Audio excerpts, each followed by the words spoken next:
और ये सवाल जुड़ जाता है सिर्फ और सिर्फ समाजवादी पार्टी को लेकर, क्योंकि समाजवादी पार्टी में भी कई ऐसे बड़े चेहरे हैं जो अपनी नाराजगी जाहिर कर रहे हैं एक दूसरे के खिलाफ। जैसे कि हम बात करें सपा की जो सांसद है रुचि वीरा,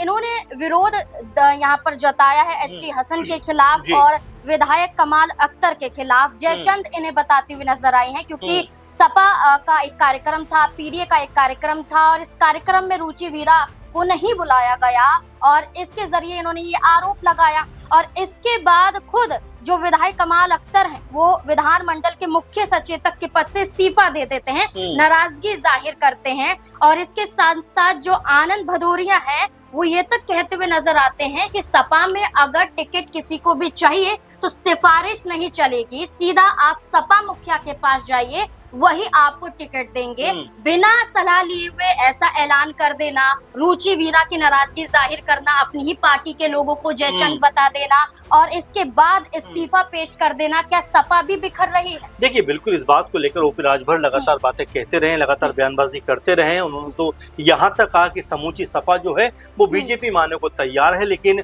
समाजवादी पार्टी के सभी नेताओं ने एक सिरे से राजभर के बयान को खारिज कर दिया। लेकिन हाँ, ये भी सच है कि रुचि वीरा जो मुरादाबाद से सांसद हैं और जिस तरह से उनका ये पूरा रुख निकल कर सामने आता है कि जब पीडीए की मीटिंग होती है जिसका जो अगवानी है वो कमाल अख्तर करते हुए नजर आते हैं, लेकिन पोस्टर तो छोड़िए उनको बुलाया तक नहीं जाता। इस बात को लेकर बहुत खफा हो जाती हैं, बहुत नाराज हो जाते हैं और जो बात आपने कही जयचंद जैसे शब्दों का प्रयोग करती हुई नजर आती हैं। और एक तरीके से ऐसा लगा कि क्या वो भी सपा खेमे से बगावत कर सकती हैं, क्योंकि एसटी हसन का 2024 में लगभग टिकट पक्का था, लेकिन ये कहा जाता है कि आजम खान के प्रभाव की वजह से रुचि वीरा को टिकट मिलता है, चुनाव वो जीत जाती हैं और उसके बाद से एसटी हसन और रुचि वीरा के बीच में 36 का आंकड़ा बनता हुआ नजर आता है। कुछ समय पहले एसटी हसन की बेटी की शादी हुई थी और ये कहा गया कि उस शादी में भी तमाम बीजेपी नेताओं को तो बुलाया गया, लेकिन रुचि वीरा को नहीं बुलाया गया। तो ये अदावत जो है वो लगातार चलती हुई नजर आती है